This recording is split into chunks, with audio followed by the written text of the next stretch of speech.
Power panel now. Jason Riley, Wall Street Journal columnist and Fox News contributor. David Carlucci, former New York State Senator. Great to see you. Jason, your top line thoughts when you see the reports of the president saying that his mental health, definitely legitimate questions about that if people want to ask, but just watch him. Well, there's a rule of thumb in politics that says when your opponents are beating up on one another, just get out of the way and let them have at it.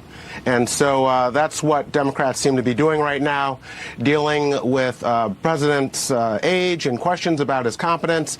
And I think Republicans should just let Democrats have at it right now. If I were them, I would stay focused on the president's policies, inflation, the border, issues like that, energy independence and so forth. These are failing policies, and they'd be failing whether the president was pushing 80 or whether he was 40.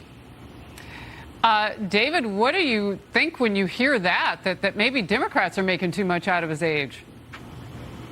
Well, I think Jason is right that it doesn't matter if the president's 80 or 40. It doesn't even matter the stumbles that they have along the way, as long as they're producing results. And President Biden has shown that. He's passed. He said they're not producing results. He's passed the American Rescue Plan, the Inflation Reduction Act, medical benefits for veterans, and capping out-of-pocket costs for seniors. The list goes on and on. So when we just talk about the age, of course, that is room for concern, and we need to be concerned about that when there's only so much time we have on this planet. So why do you think Democrats are willing to go there, though? Why do you even think that that's a thing? You know, reports out of the White House that they're kind of worried about the 80th birthday coming up. They don't want to see so many gaffes, that sort of thing. I mean, why focus on that? Is it possibly that those policies aren't working, and the one thing that sticks to a fellow Democrat isn't the president's age or mental fitness? It's his policies.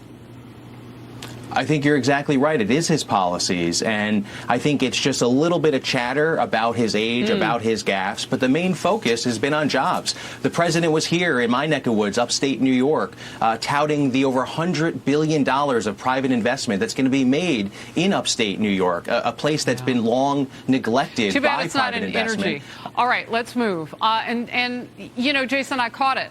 The advice that you were giving Republicans. Let's see if they take it, too. It looks like they are, because there's a lot to talk about, crime especially.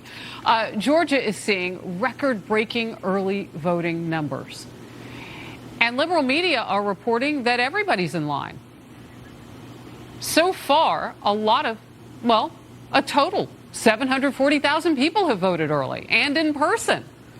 So we know who's in line.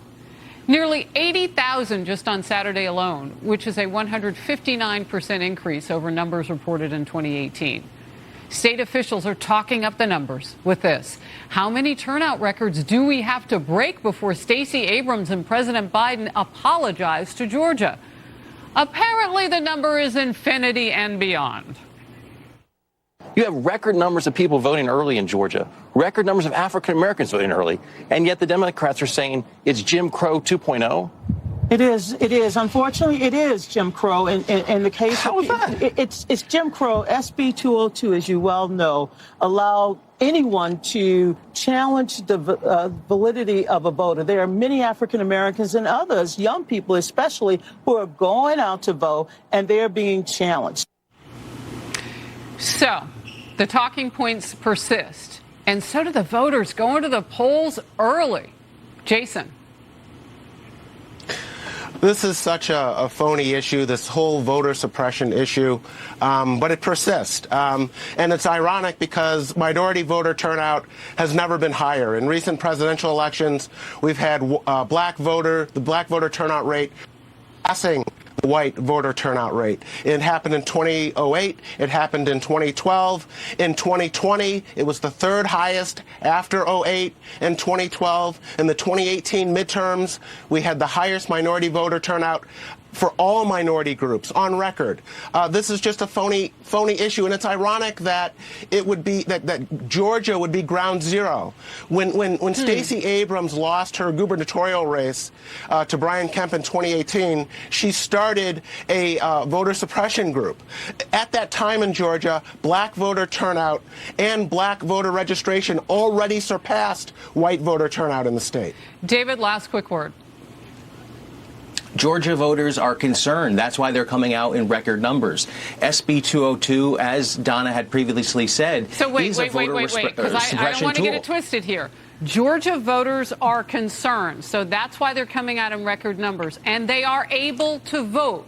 So where is the argument that there is no access? But there's a lot of caveats there, because they've lowered the threshold in terms of the turnaround that you can return mail-in votes. They've reduced the amount of drop-off boxes. 740,000 people in person. They're going in person because of this also allegations against voter vitality. It's working in terms of people coming out to vote. You know how we know it's working? Because they'd be turned away and we catch it on camera because it's working in person. Great to see you both. They're having to vote provisional ballots that might not be counted. Outnumbered after the break. I'll bring you back. Thank you, Harris.